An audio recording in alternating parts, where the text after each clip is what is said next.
राम नाम रस पीवन हारा, राम नाम रस पीवन हारा, राम नाम रस राम। आपने पिछले एपिसोड विवाह से पहले अवश्य देखें वर वधू की खुशहाली या उनकी बदहाली में बहुत सारे महत्वपूर्ण तथ्यों को जाना। यह तो बिल्कुल ही आवश्यक हो जाता है कि वर वधू की कुंडली का मिलान तो होना ही चाहिए, परंतु इसके अतिरिक्त इस एपिसोड भाग 2 में लाल किताब में वर्णित तथ्यों को संकलित करते हुए आज हम आपको यह बता रहे हैं कि अगर आपकी कुंडली में यह योग हो तो किन वर्षों में शादी नहीं करनी चाहिए, उसके उपाय क्या क्या हो सकते हैं आदि आदि। देखिए, लग्न में सूर्य हो और सप्तम स्थान खाली हो तो 22 साल से पूर्व शादी कर लेनी चाहिए, क्योंकि 22 साल में शादी करने से 24वें वर्ष में सभी ग्रह मंद हो जाते हैं। इसी तरह सप्तम स्थान में सूर्य हो और लग्न खाली हो तो अपने उम्र से 22वें साल में शादी नहीं करनी चाहिए। इसके लिए उपाय यह है कि घर में आया रखें तथा हैंडपंप का उपयोग घर में करें। लग्न में चंद्रमा हो तो अपनी उम्र से 25वें वर्ष में शादी नहीं करनी चाहिए, क्योंकि चंद्र की आयु 25 वर्ष मानी गई है। लग्न में चंद्रमा हो और सप्तम स्थान में कोई ग्रह नहीं हो तो उम्र के 24वें वर्ष में शादी नहीं करनी चाहिए। अगर कर लेते हैं तो घर में नौकरानी या आया अवश्य रखें अथवा गाय पाल लें। इसी भांति अगर 7वें घर में चंद्र हो और प्रथम घर खाली हो तो 24वें वर्ष में शादी नहीं करनी चाहिए, क्योंकि 25वें वर्ष में सभी ग्रह कमज़ोर होंगे। सास बहू या दामाद ससुर में झगड़ा होने की संभावना बनेगी, धन दौलत भी नष्ट होने लगेंगे। इसके लिए उपाय यह है कि शादी अगर हो जाए तो जातक को अपने घर में अपने वजन के बराबर दूध, चावल और पानी संचित करके रखना होता है। ऐसे में जातक को ससुराल से सिर्फ चांदी मिले तो चंद्र का असर मंदा नहीं होता है।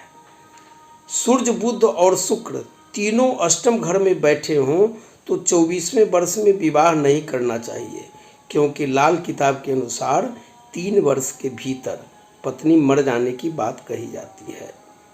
लग्न में मंगल हो और 7वां घर खाली हो, या चौथे घर में मंगल हो और 10वां घर खाली हो, या दूसरे घर में मंगल हो और 10वां घर खाली हो, या फिर 7वें घर में मंगल हो और लग्न खाली हो, या 9वें घर में मंगल हो और तीसरा 5वां घर खाली हो, तो इस स्थिति में 28वें वर्ष में शादी नहीं करनी चाहिए। सूर्य, शुक्र कुंडली के किसी भी घर में साथ बैठे हों तो 22वें और 25वें वर्ष में विवाह नहीं करनी चाहिए। और जब भी शादी हो तो लड़की को अपने हाथों में सोने का अनंत पहनना चाहिए और लड़के को ससुराल से कांसे का बर्तन लेना चाहिए। छठे घर में बुध बैठा हो तो अपनी बेटी की शादी उत्तर दिशा में रहने वाले व्यक्ति से नहीं करनी चाहिए। चौथे घर में शुक्र हो और दूसरा, 7वां और 10वां स्थान में कोई ग्रह नहीं बैठा हो तो 25वें वर्ष में शादी नहीं करनी चाहिए। यदि हो जाती है तो जातक जातिका का पार्टनर उम्र में ज़्यादा दिखती है। जातक को नशे की लत लग सकती है और पुत्र होने के योग भी नहीं बनेंगे। ऐसे में जातक को पत्नी से दोबारा फेरे शादी करनी चाहिए। इसी भांति लग्न में शुक्र हो और सप्तम घर खाली हो, या चौथे भाव में शुक्र हो और 10वां घर खाली हो तो उम्र के 25वें वर्ष में शादी नहीं करनी चाहिए। अगर इस उम्र में शादी हो जाती है तो 28वें वर्ष आते ही जातक नशीला बन जाता है। लग्न में शुक्र हो और तीसरा घर खाली हो तो ऐसी कुंडली वाले जातक को जिस स्त्री का सहोदर भाई हो ऐसी स्त्री से शादी करनी चाहिए। जन्म कुंडली में सूर्य, बुध और राहु एक साथ बैठे हों तो 28वें वर्ष से पहले शादी नहीं करनी चाहिए, अन्यथा गृहस्थ सुख प्राप्त नहीं होगा और कई शादियां होने की संभावना भी होगी। ऐसे में मंदिर में दूध दान करना चाहिए और चांदी का कड़ा पहननी चाहिए।